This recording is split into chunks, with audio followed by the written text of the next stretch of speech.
بسم اللہ الرحمن الرحیم۔ چراغ اردو ریڈر سبق نمبر 2۔ آئیے آج دیکھتے ہیں سبق نمبر 2 کی خواندگی۔ آسمانی کتابیں، یعنی آسمانی کتابیں اللہ نے اپنے نبی پر کتنی کتابیں نازل فرمائیں، ٹھیک ہے، اور وہ کون کون سی کتاب تھی۔ دیکھیے کچھ الفاظ ہیں یہاں: رہنمائی، پیغمبر، ثواب، گناہ، نبی۔ اب یہاں سے ریڈ کیجئے۔ اللہ تعالیٰ نے جب سے دنیا کو پیدا کیا تبھی سے وہ اپنے بندوں کی رہنمائی کے لیے انہیں غلط راستے سے ہٹا کر نیکی اور اچھائی کے راستے پر لانے کے لیے اپنے کچھ مخصوص، یہ مخصوص جو ہے لفظ خاص کی جمع ہے، ٹھیک ہے، بندوں کو دنیا میں بھیجتا رہا۔ خدا کے یہ نیک اور محبوب بندے ہیں۔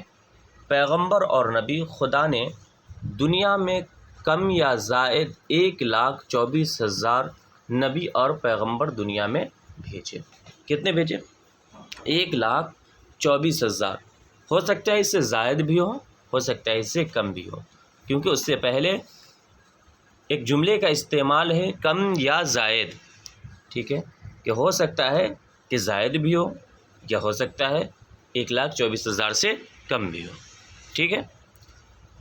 ان محبوب اور معصوم بندوں کو خدا نے ہر طرح کے عیب اور ہر گناہ سے پاک بنایا ہے، ٹھیک ہے، یعنی جتنے بھی نبی، پیغمبر، رسول آئے سب کیا تھے؟ گناہ سے پاک تھے۔ اپنے ان محبوب بندوں ہی میں سے کچھ پر اللہ نے اپنی جانب سے کتابیں نازل فرمائیں۔ یہی کتابیں آسمانی کتابیں کہلاتی ہیں۔ ان کتابوں میں خدا کا پیغام نازل ہوتا تھا جو انبیاء کرام انسانوں کو سناتے تھے۔ اللہ نے حضرت موسیٰ علیہ السلام پر توریت اتاری، حضرت داؤد علیہ السلام پر زبور نازل کی، حضرت عیسیٰ علیہ السلام کو انجیل مقدس عطا کی۔ یہ کیا ہے؟ نبیوں کے اوپر جو کتابیں نازل ہوئی تھی وہ کتاب کا کیا ہے؟ نام ہے۔ اور ہمارے سرکار حضرت محمد مصطفیٰ صلی اللہ علیہ وسلم پر کون سی کتابیں نازل فرمائی؟ قرآن مجید نازل فرمایا۔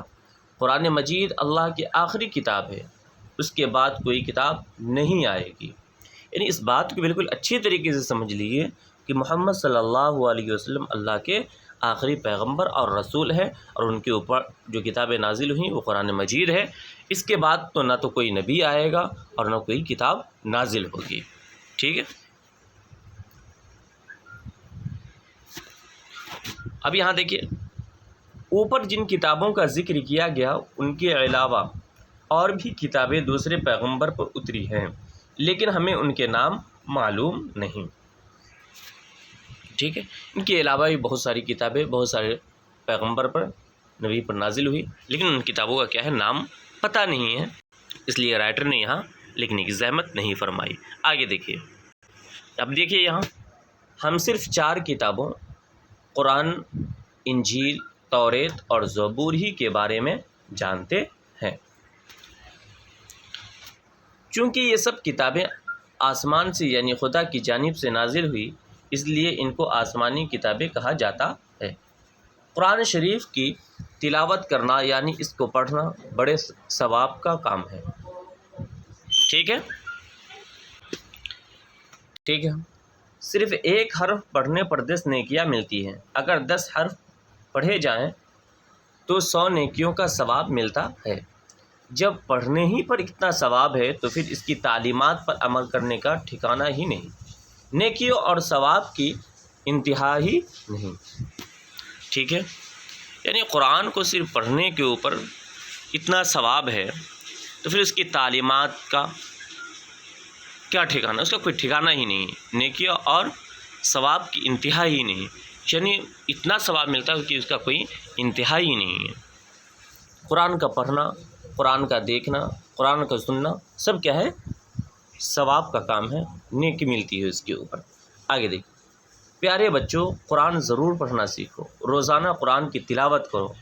ہم جس طرح جسم کا میل پانی سے دھوتے ہیں، اسی طرح دل کا میل اور گناہ قرآن پڑھنے سے دھل جاتے ہیں۔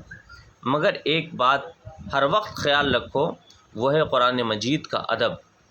دیکھو قرآن مجید کے ادب میں کبھی بھی فرق نہیں آنے پائے، ورنہ گناہ گار ہو جاؤ گے، ٹھیک ہے؟ اس کے ادب کا خیال رکھنا بہت ہی کیا ہے؟ ضروری ہے۔ اسی طریقے سے آگے دیکھیے، خدا سے دعا ہے کہ وہ ہم سب کو قرآن کی تعلیم سے نوازے اور اسے پڑھنے کی توفیق عطا فرمائے، آمین ثم آمین۔ اب یہاں دیکھیے کچھ الفاظ اور اس کے معنی ہیں۔ الفاظ ہے رہنمائی، رہبری، ہدایت، محبوب، پیارے، نبی یا پیغمبر، رسول، پیغام پہنچانے والے۔ اسی طریقے سے عیب، برائی، انبیاء کرام نبی کی جمع ہے، نبیوں، نازل ہونا، اترنا، آنا، مقدس، پاک، تلاوت، پڑھنا، ثواب، نیک اور اچھے کام کی جزا، جزا یعنی بدلہ، تعلیمات، تعلیم کی جمع، گناہ گار، برے کام کرنے والا، ادب، لحاظ۔ اسی طریقے سے آمین، خدا کرے ایسا ہی ہو، معصوم، بے گناہ۔ تو سبھی بچے اس سبق کو بالکل اچھے طریقے سے یاد کریں گے۔ یاد کرنے کے ساتھ ساتھ ایک صفحہ نقل اور دوسرے صفحے کے اندر الفاظ و معنی کو بھی نوٹ کر لیں گے۔ یہی آج کا آپ کا ہوم ورک